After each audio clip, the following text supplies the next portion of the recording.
Dear students, আজকে আমরা পড়ব difference between fruits and vegetables, অর্থাৎ ফ্রুটস আর ভেজিটেবল, ফল এবং সবজির মধ্যে কী কী পার্থক্য রয়েছে সেটা আমরা দেখব। ঠিক আছে, তাহলে প্রথম পার্থক্যটা হচ্ছে, দেখো, ফ্রুটসের ক্ষেত্রে আমরা বলবো most fruits plant are perennial. ঠিক আছে, most of the fruits plants are perennial. Perennial শব্দের মানে অর্থ হলো বহুবর্ষজীবী। ঠিক আছে, মানে বেশিরভাগ যে ফল যেগুলো হয় সেগুলো বহুবর্ষজীবী। ফর এক্সাম্পল তোমরা দেখতে পারো যে আম গাছ, কাঁঠাল গাছ যেগুলো আছে সেগুলো কি হয়, অনেক বছর বাঁচে। ঠিক আছে, মোস্ট ভেজিটেবলস আর অ্যানুয়ালস। আর অনেক ভেজিটেবলস মানে most of the vegetables are annual. Annual মানে এক বছরজীবী, কিন্তু কোনো কোনো ভেজিটেবলস আছে যেগুলো দ্বিবর্ষজীবীও হয়। যেমন যদি আমি এক্সাম্পল হিসাবে নেই যে অনিয়ন।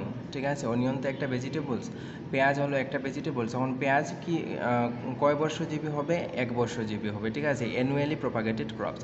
বাট যদি আমরা পেঁয়াজের কথাই মানে কনসিডার করি এবং পেঁয়াজকে যদি আমি বীজের জন্য যদি আমি সেটাকে মানে উৎপাদন করি, তাহলে কিন্তু সেটা 2 বছর অবধি আমাকে পালন করতে হবে। ঠিক আছে, অ্যানুয়াল শব্দের মিনিং হচ্ছে যে গাছ এক বছরের ভিতরেই তাদের জীবনদশা কমপ্লিট করে, মানে এক বছরের ভিতরেই তারা মরে যাবে। দ্বিবর্ষজীবী বলতে 2 বছর, এক্স্যাক্টলি 2 বছর বাঁচবে না। ঠিক আছে, ওটা 2 বছরের ভিতরে তাদের লাইফ সাইকেল কমপ্লিট করবে, সেটাকে বলা হয় দ্বিবর্ষজীবী। তাহলে প্রথম পয়েন্টটা আই হোপ তোমরা ক্লিয়ার হয়েছে।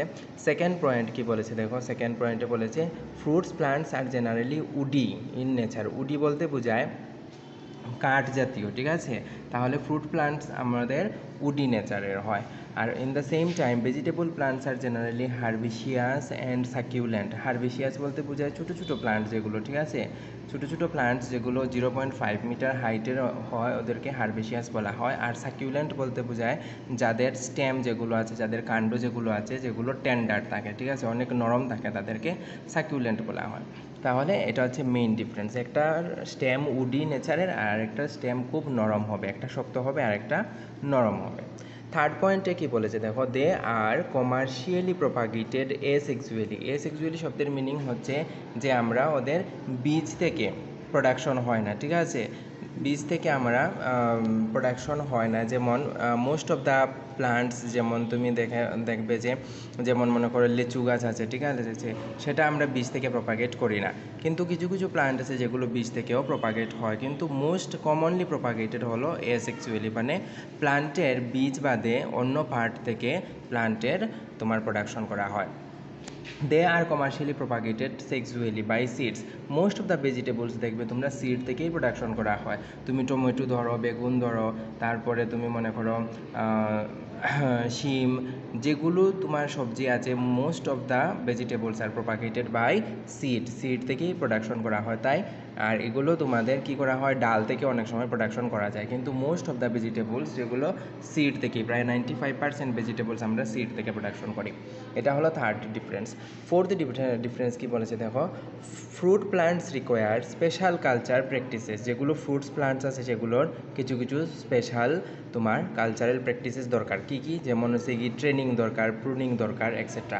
ট্রেনিং প্রুনিং আমি পরে ডিটেলসে পড়াবো, বাট এখন শুধু বলছি ট্রেনিং হলো তোমার কোনো গাছকে মনে করো শেপ দেওয়া, ঠিক আছে, সেটাকে বলা হয় ট্রেনিং।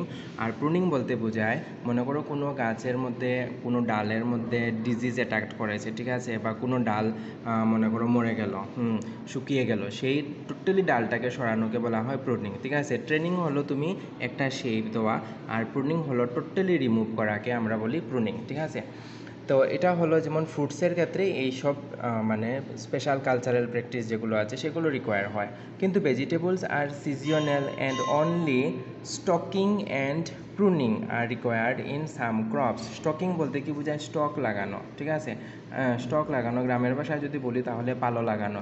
সাপোজ মনে করো কোনো একটা গাছ আছে যেগুলো লতানো গাছ, মনে করো শিম গাছ আছে, শিম গাছ একটু বড় হওয়ার পরে আমরা কী করি, সেটাতে মনে করো একটা বাঁশের এমনভাবে স্টিক দিয়ে দিই, আর শিম গাছ মনে করো সেটাকে তোমার একটা মানে আশ্রয় করে সেটা উপরের দিকে উঠে।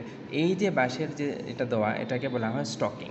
অ্যান্ড প্রুনিং, এক্ষেত্রেও আমাদের প্রুনিং দরকার, কিন্তু ট্রেনিং দরকার হয় না এক্ষেত্রে। ঠিক আছে, তো ভেজিটেবলস আর সিজনাল, ঠিক আছে, এক সিজনের মধ্যে পার্টিকুলার সিজনে হয়, তাই সিজনাল। আর only staking and pruning are required for some crops. ঠিক আছে, তারপরে লাস্ট যেটা তোমাদের ডিফারেন্স সেটা বলেছে fruits are mostly consume fresh after ripening, ঠিক আছে। ফ্রুটস আমরা মেনলি কী করি, ফ্রেশই কনজিউম করি, ঠিক আছে। যেমন তুমি মনে করো ম্যাঙ্গো আছে, ম্যাঙ্গো আমরা ফ্রেশই কনজিউম করি, আপেল আছে, পাপায়া আছে, ঠিক আছে। ফ্রেশই আমরা জেনারেলি প্রায় 95% ফ্রুটসই আমরা ফ্রেশ কনজিউম করি এক্সেপ্ট সাম, কিছু কিছু ফ্রুটসের আমরা যেমন আচারও বানাই, কিছু কিছু ফ্রুটস থেকে জ্যাম জেলি প্রিপেয়ার করা হয়, ওগুলোর ক্ষেত্রে আলাদা। কিন্তু মোস্টলি আমাদের কী করা হয়, ফ্রুটস যেগুলো আছে আমরা ফ্রেশলি অ্যান্ড রাইপেনিং মানে পাকার পর আমরা ফ্রেশ হই ওগুলোকে খাই। Most vegetables require cooking for consumption, ঠিক আছে। 95% ভেজিটেবলস যেগুলো আছে সেগুলো আমাদের খাওয়ার আগে কি দরকার, কুকিং দরকার, রান্না না করে আমরা সেগুলোকে খেতে পারবো না। তাহলে এই যে স্মল ডিফারেন্স যেটা তোমাদের ফ্রুটস অ্যান্ড ভেজিটেবলসের মধ্যে, ঠিক আছে, পাঁচটা ডিফারেন্সই খুবই সুন্দর আর বোঝার মতো, ঠিক আছে। তাহলে পাঁচটা ডিফারেন্সের মধ্যে তোমরা পাঁচটা ডিফারেন্সও শিখবে। যদি কোনো কনফিউশন থাকে তাহলে আমাকে বলবে, ক্লাসে বলো বা কমেন্টে বলো। আই হোপ তোমরা পাঁচটা ডিফারেন্সই বুঝেছো আর পাঁচটা ডিফারেন্সই এক্সাম পয়েন্ট অফ ভিউ এর জন্য তোমরা শিখবে।